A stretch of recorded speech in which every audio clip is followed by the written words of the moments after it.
if you're watching this, the paper is officially out, which is, of course, it's a bit of a long title, but it's Self-referential Processing as the Biological Switch Between Classical and Quantum Functionings in the Brain. So there's a lot of big statements in the title already, considering that you're insinuating that there's quantum functioning in the brain and that self-referential processing is acting as a biological switch between this classical mode of thinking and this quantum mode of thinking. So that's already a large claim inside the title.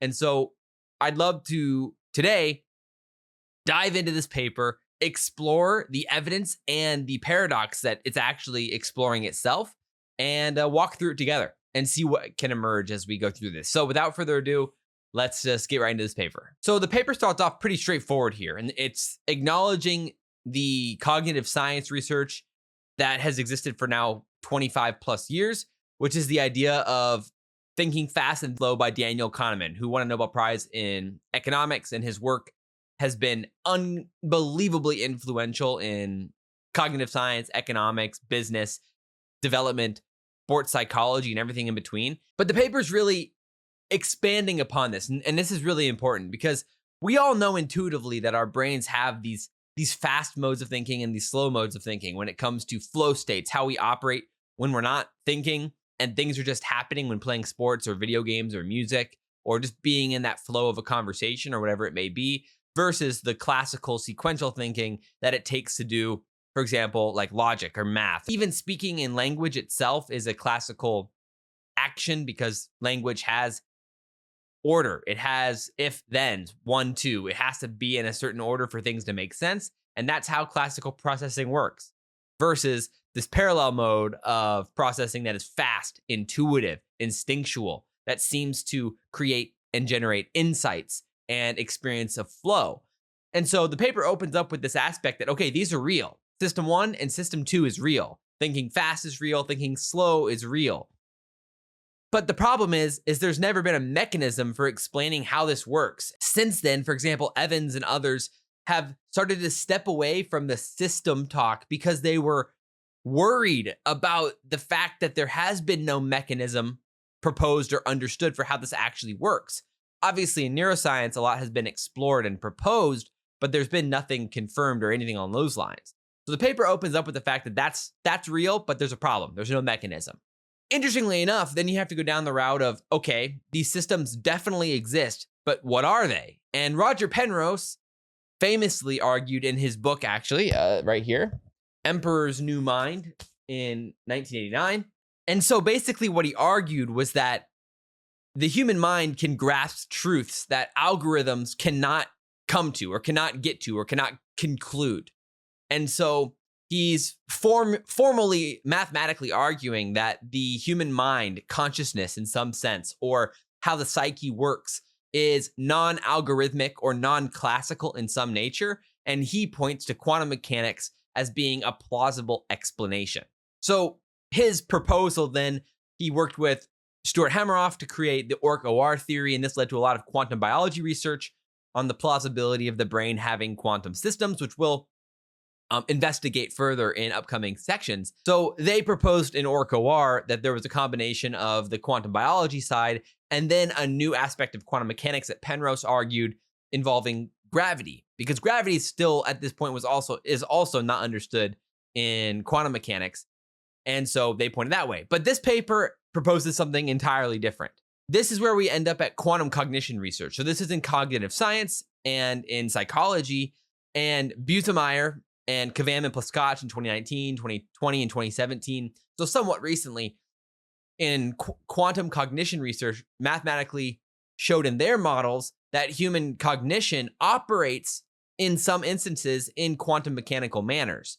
They didn't go as far to say that this proves that there's quantum mechanics in the brain, but they're saying that at the least it mimics quantum mechanics. And most interestingly, and most important to this paper, was that they found that the brain would not exclusively use one system or the other, quantum or classical. What they found was that in low confidence environments, so where the evidence wasn't very obvious, where things had to be predicted based off of just patterns, initial patterns with not very much evidence, quantum cognition models drastically outperformed. While in high confidence situations or environments, classical processing actually outperformed. And this was measured in experiments that they did with participants that modeled quantum cognition versus classical cognition. So what they found was that neither mode was optimal, that actually a balance between the two was most optimal. And they noticed that what would happen is that what they described as noisy mental environments in their model would transition between quantum to classical. And so they didn't identify what this noise was or what these systems were. They were just saying like, hey, this is what we're seeing in the data when we actually look at how human brains work from a psychology standpoint and a prediction standpoint and a mathematical standpoint. So interestingly enough, as a rebuttal to the quantum plausibility of processes in the brain that Stuart Hameroff and Roger Penrose were working on in the early 2000s, late 90s and early 2000s, Max Tegmark in 2000 famously put out a paper that argued that it was basically impossible for there to be quantum processes in the brain because it was too noisy and too warm and too wet. But notice that word, noisy. And what did Busemeyer say transitioned to the brain from quantum to classical? They said it was a noisy mental environment. So the question here is, could there actually be something here that this noisy aspect is actually part of a switching mechanism, considering that Busemeyer found that the most optimal performance for the brain was actually a balance between quantum and classical? So could it be possible that actually this noisy mental environment is selected for in evolution to find the most optimal balance between quantum and classical processing? And so that's what our paper begins to explore. So section 1.2 then really doubles down on this and points to the fact that evolution would select for a hybrid architecture. And we bring in a bunch of extra citations to show that this is the case. I mean, Carhart-Harris in 2014 found that the brain sits at this subcritical point on the basically chaos to order spectrum. And they talk about it from an entropy standpoint in the brain. When using psychedelics, it actually increases the amount of connection or entropy in the brain or chaos going on in the brain at the cost of trade-off between order and understanding meaning and the differentiation between ideas and your sense of self. And so there's this trade-off between sense of self, ideation, order, meaning, and exploration on the other side. And that would be in tune with what would be expected from a quantum to classical transition in some sense. This was also explored by John Vervaeke and Ferraro, who showed that evolution would select between this opponent processing between exploration and prediction or easily predictability, because you need to be able to predict your environment, but you also need to go out and explore the environment, and which is going to inherently create unpredictability. And so you have to have this trade-off. And they were saying that there's a balance between them that evolution would select for. Considering this, and we'll explore this later, how insane this is, but the brain has limited resources. And so at some point, it can't do both. It has to choose between one or the other. So inherently, there would be some sort of trade-off. And that's all that section 1.2 is really exploring in depth with all the sources and citations in that section. So then you go on to 1.3 and you have to ask, well, okay, there seems to be some sort of hybrid architecture going on here. And there seems to be some sort of way for the brain to switch between one side and the other side. So, what would the switch actually need to do? What would be the requirements for this switch to be successful in a biological environment? And so basically what it puts forth is that there's three conditions. The first one is that coherence must be maintainable. The second is that transitions must be easily dialable or controllable. And then the third is that it must interface with energy in some way, because we're already seeing this energy trade-off and this limitation that the brain has. One interesting aspect of this is that Plankar et al. In 2013 pointed to the fact that synaptic mechanisms alone cannot explain the rapid connectivity changes in the brain. And so there has to be something else going on here is what they point to. And so the paper now then proposes for the first time, this is where self-referential processing, which is operating through the default mode network in the brain, generates electromagnetic activity. And there's a causal chain all the way from up here, the default mode network, all the way down to microtubules and coherence of quantum processing in microtubules at the quantum scale, essentially in the brain. So inherently, the next question that you have to explore is, are there quantum processes in the brain? And so that's what section 2 goes into. And it starts with rebuttaling Max Tegmark from 2000. This is what my collaborator, Jack Tuszynski, co-author on the paper, and someone who I've been working with very closely on a handful of papers that are coming out soon. And the book, he edited the book and wrote a foreword for the book, which is also in the description as well, and goes into detail on all of these topics in the same way. The paper is actually a deeper dive into the mechanism that was originally proposed in the book itself. And so Tegmark clearly said, okay, no, there can't be quantum processes in the brain because it's too noisy, too warm, and too wet. Interestingly enough, he was coming from a mathematical standpoint and from a quantum computing standpoint. And in quantum computing, the most important thing is to maintain coherence for a long amount of time, because you need for these processes to exist in the physical world, to run these algorithms, to be predictable, be repeatable. You need to have long-term coherence to extract information from quantum states and quantum systems, and for them to collapse at the right times, and for them not to collapse too early to ruin the calculation. And so Tegmark essentially operated from two assumptions: that the brain operates like a quantum computer, and that quantum computing in the computing sense is how it must work in the brain, and the fact that the quantum computers are closed systems. And so he didn't acknowledge the fact that the body is an open energy system, that we're constantly intaking photons from the environment, transitioning them into action potentials through metabolism, and then distributing the energy throughout the body. And that this is a dynamic, open energy system. And so this is what Jack's work, he's a biophysicist, this is all he does. He's written papers on quantum metabolism, on the energy levels needed for the body to operate and do physical processes at the smallest scales. And so he has definitively refuted Tegmark's original objections, and he's written on this extensively in his career. But admittedly, up until recently, there hadn't been that much evidence for quantum processes to actually be taking place at the neurological scale in the brain. But everything started changing in 2007, and it's gotten extremely interesting and changed drastically in just the last few years. And that's what we're going to get into now. So in 2007, things started to change when quantum processes started becoming plausible in biology themselves. And this is where a huge debate broke out that photosynthesis might be a quantum process. And first of all, when we just look at biology as a whole and you look at chemistry itself is a quantum process.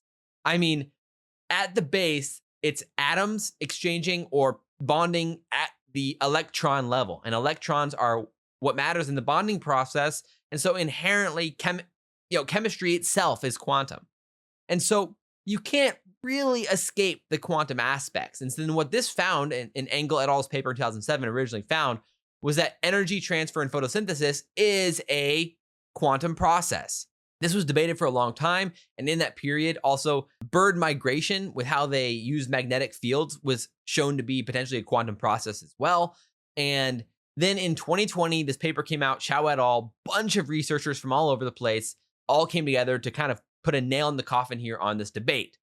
And what they found was, that yes, okay, photosynthesis is indeed a quantum process, that the energy migration in photosynthesis is fundamentally quantum. But then what was entirely missed, and I have actually another video coming out on this paper just in depth as a whole, was what they actually said about this.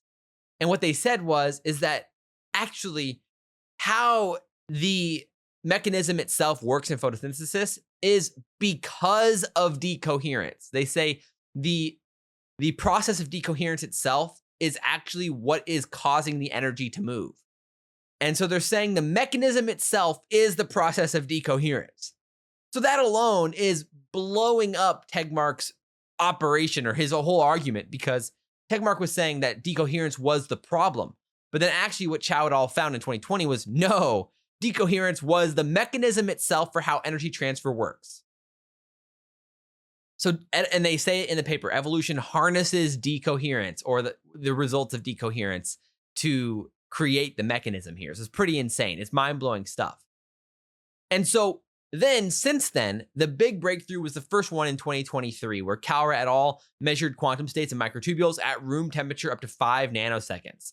And they found that microtubules are extremely responsive to anesthesia, and the anesthesia definitely has a significant effect on microtubules as a whole. So then Babcock et al. In 2024 found more evidence for this super radiant emissions in microtubules, and pointed to the fact that actually the states become more stable as their size increases, as the network size increases. And then Nishiyama et al. In 2024 calculated that actually, look at this, in their rebuttal to Max Tegmark actually showed that the super radiant emissions are 2 more orders of magnitude faster than the thermal effects that would decohere them.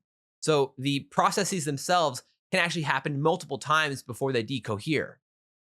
And so suddenly, when you start to review all this evidence, the question begins to shift very quickly here from can coherence survive to how much energy is actually getting pumped into the system. And that's what Nishiyama was trying to say here, was that the energy is what matters.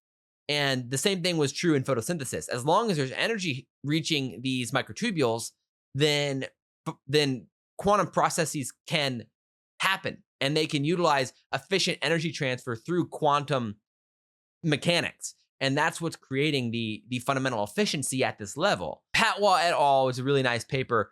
They found that the super radiant rates were robust at 5 times room temperature. And so they were putting a nail into the coffin that the temperature is the problem here, and that actually the energy can maintain the states themselves. And so as long as you have energy pumping, you can potentially have quantum processes in the brain at these levels. And so now the question is, well, okay, the evidence seems quite strong that microtubules support quantum coherence. It seems quite plausible that this could happen in the brain.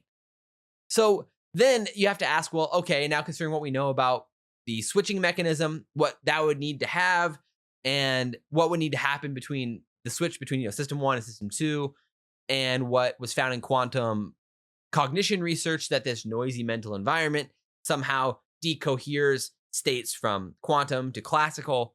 Well, okay, is there a mechanism that actually makes sense for this? And this is where we start to investigate the actual mechanism itself. So the central proposal is that self-referential processing, which is housed in the default mode network, creates an electromagnetic environment that modulates quantum coherence in the cytoskeleton, specifically in microtubules. And that the amount of coherence in microtubules is experienced as flow states or experienced as classical processing, or as system 1 or system 2. Section 3 of the paper then dives into the evidence for each of these steps in the chain. And so you have to start up top here with the LCNE system, which is proposed by Vanderlyn et al., that point to the idea that the LCNE system is what downregulates the DMN into its certain modes, whether it's high self-referential processing or low self-referential processing or something in between. That's what's modulating the default mode network. And that's based off of the perception of the environment. And so, we'll get later into the implications of this, but what this is pointing to the fact is that the LCNE system is evaluating the environment around you, and it's deciding or assigning how much activity in the DMN is needed right now. But of course, this is evaluating based off of your perception on reality. And of course, what the book ends up pointing to more than this paper does is that you are constantly building a mental model of the world, that you live in the perception of your world through your senses. And so your LCNE system is reading a model of the world that the system itself is building and maintaining in real time. And this is why this paper is so potentially important, because then we can start to see how this process is developing in real time and then find ways to modulate that to improve people's lives in some sense. And so now, again, you start at the LCNE system, which is evaluating how much DMN activity is needed in the moment. So then now you have the DMN activity itself. And this is where you have the answers of what is the DMN, the default mode network. It's where your sense of self is housed, your I, your ego, who you are, the narrative coherent story of your life is housed in the default mode network. So when someone asks, who are you? The default mode network responds. And it's your ego giving an answer based off of this narrative arc of your life that's stored in memories and in relational structure in your worldview in that sense.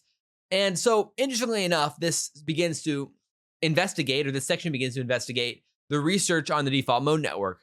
And the most important research this paper really, relies on is Carhart-Harris's research from 2014 and 2019, but especially 2014, who showed that the default mode network maintains that subcritical state through alpha oscillations. And specifically in the PCC, which is an area of the brain, alpha oscillations explains 66% of the ego dissolution under psilocybin in their studies. And so this is pointing to the fact that your sense of self and the reduction in default mode network processing is connected to the, not just the energy, but to your sense of self. And all three of them are working together here to create this model of the world through which you operate. And then the electromagnetic environment in the default mode network is what's maintaining the boundaries of the self itself, the ego itself. And so from that perspective, again, we're seeing this recursive framework in real time through the research, through the lens of this mechanism. And so what then you can begin to point to is that what Carhart, Harris, and Friston in 2019 formalized was that high-level priors create deep basins around this. Like basically, it's like the gravity of the brain. And then when they get released, it flattens the landscape. And from the flattened landscape, you can explore more easily. It requires less energy. So it's really establishing this energy framework up front here for the default mode network. Then as you get into section 3.1, you start to evaluate this entire chain. So step one is the LCNE system regulates the default mode network activity, which was shown by Vanderlyn et al. In 2021. And it's the exploitation mode that downregulates the DMN. Then step two is that the PCC and the medial prefrontal cortex generate the self-evaluative electromagnetic pattern. And what Busemeyer and all found in 2020 was that these binary judgments tends towards the collapse of these mental states. And that would point to the fact that the more electromagnetic noise in the brain translates to collapse of quantum states in the brain itself. Then step three is maybe the most consequential, which shows the two pathways interacting at the same time. And there's a fast pathway and a slow pathway. The fast pathway is that electromagnetic propagation, which was approximately 1 nanosecond. And then there's a slower pathway, which is shown through the calcium pathways in the brain, which actually lock into the cytoskeleton with microtubules and can modulate them in real time. And Mike Wiest, who has done incredible research on this front for how microtubules are important for consciousness, shows how the calcium can actually lock in and the microtubules can then better feel the electromagnetic environment as a whole. And this translates to longer term reactions in microtubules. So this is why it's feeling the environment and it allows for states to be held for longer periods of time. There's a bidirectional aspect to this, which shows that the electromagnetic environment from the microtubules themselves feeds back into the resulting brain's electromagnetic environment. And then there's this back and forth, which is what the Plankart et al. Study in 2013 pointed to, this bidirectional nature. So now in step four, you have this electromagnetic environment and the ionic environment that modulates the coherence. And so this is where Mosten et al. In 2025 confirmed that there's this 39 hertz solitons that are actually transmitting information. And this is also consistent with this bidirectional aspect of the mechanism, that the electromagnetic environment of the microtubules now can talk back. And this is sort of how it's talking back to the rest of the brain through these solitons. And it can actually hold states for a decent amount of time, actually, up to almost a second, which is really surprising. And so obviously the whole system hasn't been tested because it's very difficult to test the entire system, considering you kind of need a whole human brain to do so. But the steps are all there in the chain, and each one has empirical evidence to support it. And so the chain itself is quite strong. So instead of testing the chain itself, well, you can make predictions from the chain and then examine whether or not these predictions are true. So one you could make is that affecting microtubules should drastically affect the brain's performance, but not only that, the brain's consciousness. Because what we show here is that the energy supply is what matters. And you're seeing that in the graphic here, is that the important step here between step 3 and step 4 is the energy pumping itself. And this is what Jack and his work has been so valuable for. Cavaglia et al., which is with Jack, showed that the metabolic pumping above a certain threshold sustained the coherence of dipoles, and those action potentials mathematically were at 5 to 50 kBt per second, which they found the threshold to be mathematically at 0.3 kBt per second.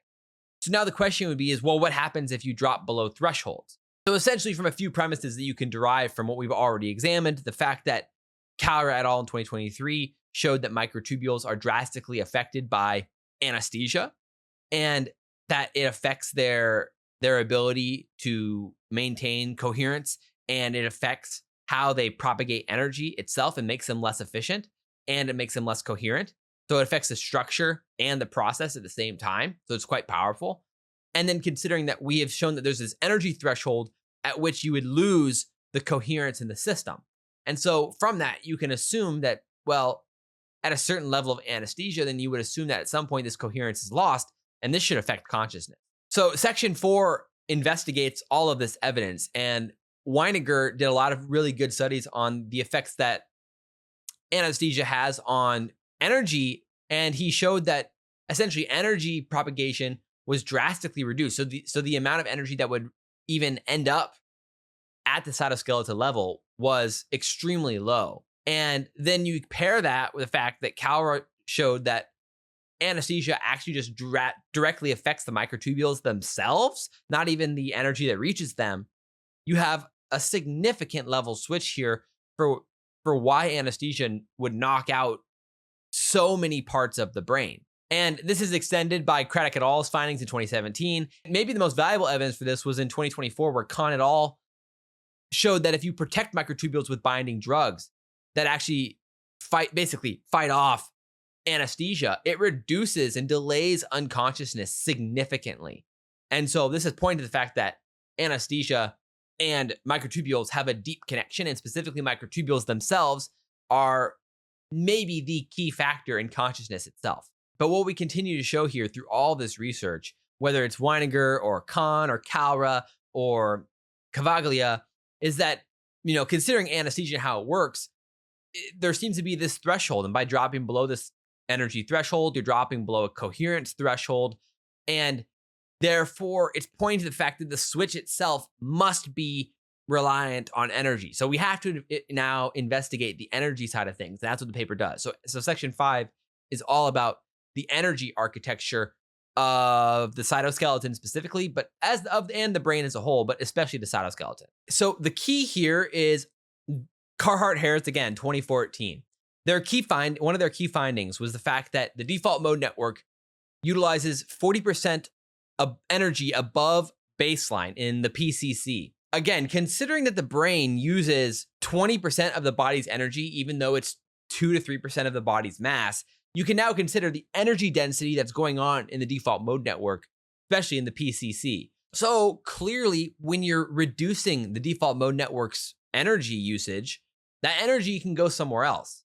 So when you're calming the default mode network, you're actually distributing energy to other parts of your brain. And so all of this is redistributing the energy landscape of the brain when you quiet the default mode network. It's literally flattening the landscape. And this is what Carhart-Harris in 2014 was showing. And then their Rebus model in 2019 really points to this idea that when you reduce the default mode network, you're literally flattening the landscape, the mental landscape of the brain, and reducing the gravity wells, as they call them, that are using up the most energy and causing things to warp in the brain in that sense.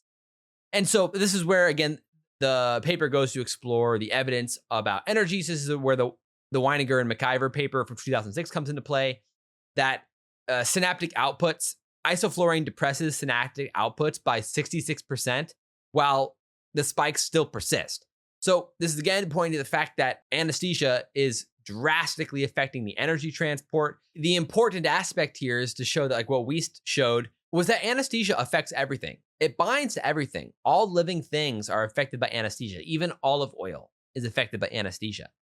So if it binds to literally everything, then if protecting microtubules, like what Kahn et al. Found in 2024, is protecting or increasing the amount of time it takes for something to go unconscious, then inevitably that's a really, really strong evidence for the fact that microtubules are fundamental to consciousness.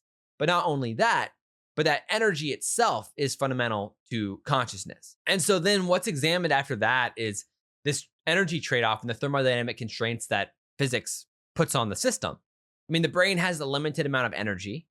It uses 20% of the body's metabolic energy, but 20 to 25% of it. But that's a limit. And so it can only use that much. So it only has so much to go around. And Landauer showed that information erasure costs energy. Every bit has a cost. And so what quantum processing does is that it reduces the amount of overhead costs by reducing the amount of collapse that occurs. And so in quantum systems, you're exploring all probabilities without collapsing. But in classical systems, to erase information and to undo and to change your beliefs and all these things that are already collapsed, you have to undo them, and it costs a lot of energy to unbind them and erase them. And so that can be expensive in itself, and maintaining those positions can also be expensive. And so this is where this whole idea that chess players only use 10% of the energy increase while evaluating so many pathways is so shocking, but it makes a lot more sense if you model it from a quantum side, where they're exploring these pathways, but they don't have to collapse them into decisions. They only have to make one move every so often. So they don't have to make a collapsed decision that often. So inevitably, they're able to compute way more efficiently and drive all their metabolic resources to not think about the moment, not to think about what this means, to deactivate the default mode network. And deactivating the default mode network means reducing self-referential thinking. So you can't think about what this tournament means to you, why this is going to change your life, how winning is good or bad, whether these moves are good or bad of themselves. It's about exploring the exact moment itself, the pathways that are open to you right now. And you can explore them for however long as you want until you find the most optimal path, which is all quantum physics fundamentally does. So all of these things point to this idea that energy exploration is happening here, and there's a trade-off here between system 1 and system 2. Section 5.4 goes into the quantitative analysis, and this is where Jack went absolutely crazy and did a really incredible job of explaining how this is a limited budget system. Again, the brain has approximately 20 to 25 watts total, and only about 2.5 of those watts is available for informational processing at any given moment. And so you can actually then begin to process the maximal bit rate per brain, per neuron, per microtubule, per tubulin inside the microtubules. And then this creates the tension between the energy trade-offs that would need to be required for coherence inside the system. And so this points to the idea that there is a limited amount of energy, and then therefore this is why the system operates pretty close to these trade-off zones. So it's no surprise he's basically pointing to the fact that Carhart-Harris and Vervaeke are correct, or Busemeyer are correct, that the brain is basically operating right on the fringe of these optimal zones, and that the energy is what matters here in how quickly it can process information. So then if the energy is dropping, for example, then the amount of information that you can process has to also drop. And so these are directly tied together, and Jack is pointing to the fact that these are hierarchical, and that the system does operate near these coherence thresholds, or these important thresholds, where just moderate changes in the amount of energy would produce large differences in the quality or the quantity of computation. So then the natural question would be well, does the timing of all this make sense? And so that's what section 6 then gets into, is okay, well, all right, great. You have this whole mechanism. You're pointing to the fact that microtubules are incredibly important for consciousness and for computation and for life itself and for operation. And you point to the fact that the energy thresholds work, they make sense, that the quantitative aspects of it, that, yeah, okay, this does create advantages for computation and answers a lot of the questions that a lot of classical physics has. But does the timing actually work out? And what we know from cognitive science and from neuroscience is that you have about 100 milliseconds or so to work with for the whole computational process to take place. And when you work through the entire mechanism, that entirely lines up. And Kurian shows this. There's a 95 millisecond integration time for the cytoskeleton fibers, and that these can play out over longer or shorter time frames to create different types of computation that work together in one coherent process, top down, bottom up. And so both of these are at play. And section 6 then explores the evidence further and really dives into some important evidence for the pre-firing computation, and the fact that it's already well known that there are these processes that happen before consciousness. And traditionally in neuroscience, consciousness would be the default mode network. It would be what you are aware of as a person, what your self is aware of. But the default mode network is relatively slow compared to the processes underneath it in this mechanism.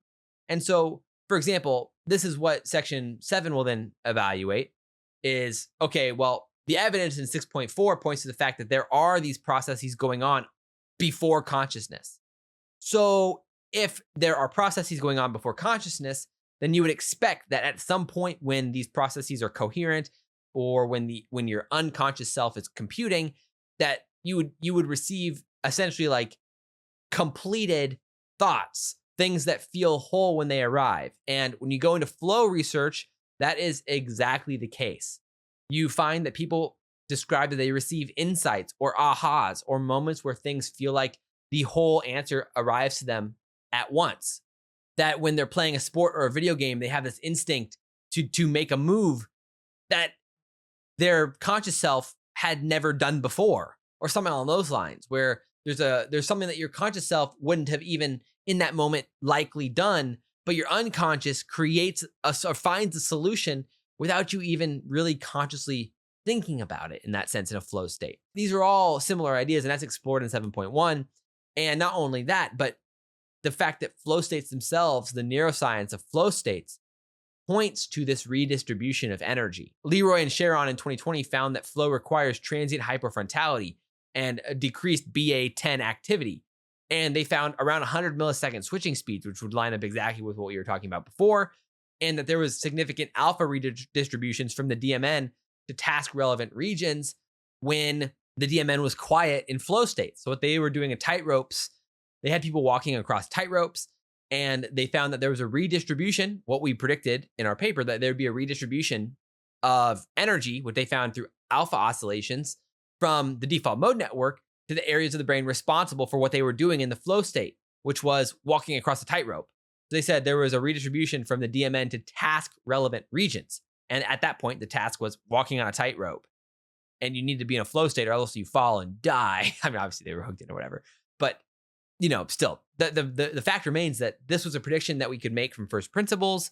And now you find this in a paper on flow that, okay, yeah, the alpha oscillations do indeed redistribute from the DMN to task-relevant regions.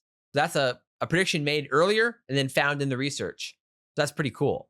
And similarly, McIver found that there was distinct attractor geometries for conscious states versus unconscious states, and different types of states created different geometries for the electromagnetic signaling in the brain, which would also be expected if this is how the brain is operating and establishing its conscious states and waking processing. That's pretty important as well. So that's what 7.1, and then 7.2 goes into those insights. And this is where Kuneos and Beeman found that insights were preceded by a 39 hertz gamma burst. And if you remember what we talked about earlier with Mosen et al. In 2025, they found 39 hertz solitons with microtubules. And I mean, this lines up with what Kuneos and Beeman found at this 40 hertz level. And interestingly enough, also, as that Kuneos and Beeman found was that insight required reduced self-monitoring, which is exactly what we are proposing in this paper. Default mode network decreases, and that should increase quantum computation. Quantum computation can only arrive whole because that's what kind of quantum computation does. It explores all paths and then finds optimal solutions, which then would arrive in insights as whole thoughts. And that's what Kuneos and Beeman found in their research. And so this all or nothing nature of insights was aligning with exactly what we would expect with the collapse dynamics of this system. That gamma bursts would mark the arrival of insights, and it would precede conscious thought. And that's what they found. So that was really strong evidence from flow and insight research to the fact that this mechanism is actually happening in the brain from a first principles perspective. And so really that's what the papers ends up getting to this point, is that, okay, from the top down, we have the evidence that the system works, system 1 and system 2, this fast parallel thinking and this slow classical thinking. We have the quantum cognition research that shows that the brain operates with both modes, and that the most optimal way for the brain to operate is utilizing both of these modes. So why wouldn't it? And we have Roger Penrose, who argues that from a mathematical perspective, the brain clearly operates in some non-classical manner, and that this is likely quantum. And he proposes a way in which this is quantum. He proposes gravity is collapse. We propose that decoherence is what causes collapse. And this is explored in our paper and another paper that's coming out very soon as well that goes into more depth on this. But overall, the idea here is like, okay, well, the evidence is here for this. So now the question is, well, is there stuff in the brain? You go and look, and the plausibility for there to be quantum processes in the brain is incredibly high. And then from this first principles perspective, that the DMN is essentially like this energy distributor between coherent and non-coherent, and the alpha oscillations that the brain creates maintain the boundaries of the ego and the self, and that this electromagnetic noise, while it maintains the boundaries, it also causes collapse in the microtubules, which reduces quantum coherence. Therefore, from those first principles that we just discussed now, you can make a prediction that reduced self-evaluation should increase flow and insight. And then you go and look at section 7, and boom, that's exactly the case. That is exactly what they found. And you find that, okay, well, then if you reduce the default mode network, you should also redistribute energy to other places. If you quiet the default mode network, the energy should get redistributed. And that's exactly what was found with the tightrope stuff. So you have all this evidence converging. And not only that, I mean, you could go, this paper does not go that far, but the book is what dives into all of this. And I mean, you go look at contemplative traditions, I mean, that's all they talk about, is the fact that if you reduce the self, powerful sense of presence emerges when you reduce the self. And non-dual awareness and these types of practices point to this. Consciousness research and developmental psychology points to this. Carl Jung pointed to this in all of his work throughout his career. We can go on and on and on, but that's what the book does. But long story short is, that's what this paper is proposing. It's this mechanistic perspective on the brain, all the way from top-down neuroscience, all the way down to quantum biology, and that it is actually one mechanistic chain that works all the way through, and it's recursive. The microtubules and its processing feeds back into electromagnetic environment, and it's a top-down and bottom-up processing that affects both ways and builds the worldview through which the LCNE system evaluates the threats in the first place. And this is where the book gets into psychology, beliefs, structure, construction, and perception itself, and what this means for how we perceive the world, how we operate in the world, and everything else. So hopefully you enjoyed hanging and talking about the paper. And maybe if you're interested in learning more, I mean, there's links in the description. Drop a comment or email me. My email's in one of those papers somewhere. And I'd love to talk. So talk to you very soon. Thanks for hanging, and thanks for watching. See you later.